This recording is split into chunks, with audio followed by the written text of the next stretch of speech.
বিসমিল্লাহির রহমানির রহিম। আমি আমার সাধারণ সম্পাদকের ন্যায় আমিও আপনাদের নিকট দুঃখ প্রকাশ করছি যে আমাদের একটু দেরি হয়েছে। আপনারা অপেক্ষা করছেন দীর্ঘ সময় ধরে।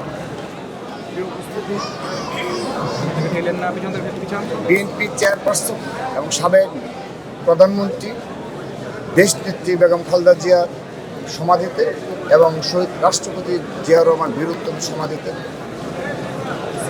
বাংলাদেশ জাতীয়তাবাদী ছাত্রদল কেন্দ্রীয় সংসদের পক্ষ থেকে আজ আমরা শ্রদ্ধা জানিয়েছি এবং তার জন্য দোয়া করেছি। আমরা বাংলাদেশ জাতীয় ছাত্রদল এখন পর্যন্ত আমরা স্বাভাবিক জীবনযাপন করলাম। সত্যিকার অর্থে যখন আমরা মনে আসে যে আমাদের আপসী নেত্রী আমাদেরকে ছেড়ে চলে গেছে, স্বাভাবিকভাবেই অনেক কষ্ট হয় এবং এটা মেনে নিতে কষ্ট হয়।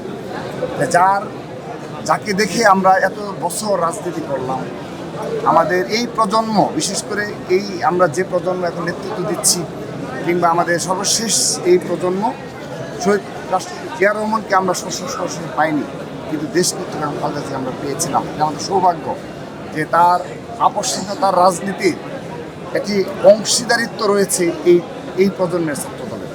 তো এটি আমাদের পুরো জীবনের আজীবনের একটি গর্বের জায়গা হয়ে থাকবে যে দেশনেত্রী বেগম খালেদা জিয়ার নেতৃত্বে আমরা লড়াই করেছিলাম, সংগ্রাম করেছিলাম।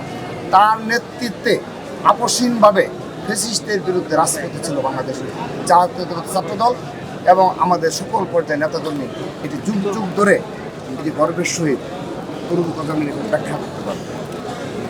উপস্থিতি, আমরা আজ দেশনেত্রী বেগম খালেদা জিয়ার সমাধির সামনে দাঁড়িয়ে আমরা প্রতিজ্ঞাবদ্ধ হয়েছি তার যে আপসহীন রাজনীতি ছিল এবং সেই সাথে তিনি যেমন আপসহীন ছিলেন, সেই সাথে তিনি একটা মানবিকতার দৃষ্টান্ত স্থাপন করে গেছেন প্রতিটি ক্ষেত্রে।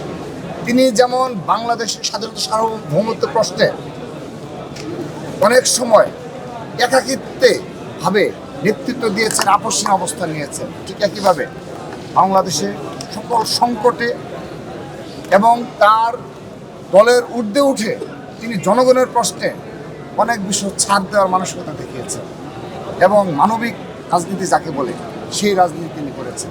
তিনি দেখবেন বন্যা দুর্গত এলাকায় তিনি শুধু লুক দেখানোর জন্যে, ফুটেজের জন্যে কখনো রাজনীতি করেন। তিনি সশরীরে সেখানে গিয়ে ওই অঞ্চলের যারা বিএনপি দায়িত্বশীল নেতৃবৃন্দ, তার অঙ্গ সহযোগী সংগ্রামী নেতৃবৃন্দ, তাদেরকে তিনি আপনি দেখবেন প্রয়োজনে সেখানে স্টে করেছেন। যে দৃষ্টান্ত অপর রাষ্ট্র যারা রাষ্ট্র পরিচালনা করেছে তাদের ক্ষেত্রে কিন্তু আপনি দেখাতে পারবেন না। তিনি মানবিকভাবে এই কাজগুলো করেছেন এবং তিনি ব্যক্তিগতভাবে বাংলাদেশপন্থী যে রাজনীতি, এই বাংলাদেশপন্থী রাজনীতির ধারক ও বাহক ছিলেন। আমরা আজ তার সমাধিতে দাঁড়িয়ে প্রতিজ্ঞা নিয়েছি বাংলাদেশ জাতীয়তাবাদী ছাত্রদল তার সেই আদর্শকে ধারণ করে, শহীদ রাষ্ট্রপতি জিয়াউর রহমান বীরউত্তমের আদর্শকে ধারণ করে, মুক্তিযুদ্ধের চেতনা এবং সেই সাথে জুলাই আগস্টের গণঅভ্যুত্থানের চেতনাকে ধারণ করে তাদের সেই বাংলাদেশপন্থী রাজনীতিকে সমুন্নত রাখার জন্যে আমরা আপসহীনভাবে জনাব তারেক রহমানের পাশে থাকব। আমরা সেই প্রতিজ্ঞা নিয়েছি এবং দেশনেত্রী বেগম খালেদা জিয়া বাংলাদেশের সকল সংকটে এবং সংকটগুলোকে যেভাবে মোকাবেলা করেছেন, ষড়যন্ত্রগুলোকে তিনি যেভাবে মোকাবেলা করেছেন, আগামীতেও আমরা প্রতিজ্ঞা নিয়েছি, আমরা সত্যিকার অর্থে প্রতিজ্ঞাবদ্ধ হয়েছি যে এই চলমান সময়েও যে ষড়যন্ত্র রয়েছে সেই ষড়যন্ত্রকে কিন্তু আমরা বাংলাদেশ জাতীয়তাবাদী ছাত্রদল বিএনপির ভারপ্রাপ্ত চেয়ারম্যান জনাব তারেক রহমানের নেতৃত্বে সকল ষড়যন্ত্র আমরা প্রতিহত করব। আমি সর্বশেষ একটি বিষয় বলে শেষ করে দিচ্ছি, যদিও এটা অপ্রাসঙ্গিক, তারপরও বলছি যে ইনকলাব মঞ্চের ব্যানারে যে আন্দোলন সংগঠিত হচ্ছে কিংবা যেভাবে একত্রিত হচ্ছে, আমরা আজকের এখান থেকেও আবারও বলছি, আমরা ওসমান হাদির হত্যাকারীদের দৃষ্টান্তমূলক শাস্তি এবং অনতিবিলম্বে গ্রেপ্তার দাবি করছি। এটা বারবার বলে আসছে বাংলাদেশ জাতীয় ছাত্রদল, কিন্তু সেখানে আমরা সন্দেহ প্রকাশ করছি সেই ব্যানারকে ব্যবহার করে কেউ না কেউ ষড়যন্ত্রে লিপ্ত রয়েছে। আমরা হুঁশিয়ারি উচ্চারণ করতে চাই, আমরা একটা স্থিতিশীল বাংলাদেশ চাই। দেশনেত্রী বেগম খালেদা জিয়াকে আমরা হারিয়েছি, তিনি সব সময় একটি স্থিতিশীল বাংলাদেশ গড়ার জন্যে তিনি তার জীবনের পুরোটা সময় ব্যয় করেছেন।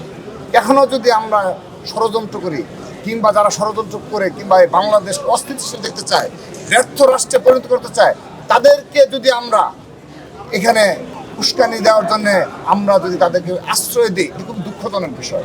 আমরা বাংলাদেশ জাতীয় ছাত্র দলের পক্ষ থেকে সকল ষড়যন্ত্রকে নস্যাৎ করব এবং সকল বাংলাদেশপন্থী শক্তিকে আহ্বান জানাবো, চলুন আমরা দেশ নেত্রী বেগম খালেদা জিয়ার আদর্শে অনুপ্রাণিত হয়ে বাংলাদেশ গড়ার ক্ষেত্রে নিরলসভাবে ভূমিকা রাখি এবং বাংলাদেশ যেন স্থিতিশীল থাকে, বাংলাদেশের সকল শিক্ষা প্রতিষ্ঠান যেন স্থিতিশীল থাকে, কোনো মব যেন এই বাংলাদেশে আর কখনো কেউ করতে না পারে, সেজন্য আমরা এক এবং ঐক্যবদ্ধ হই, সেই প্রত্যাশা রাখছি সবাই।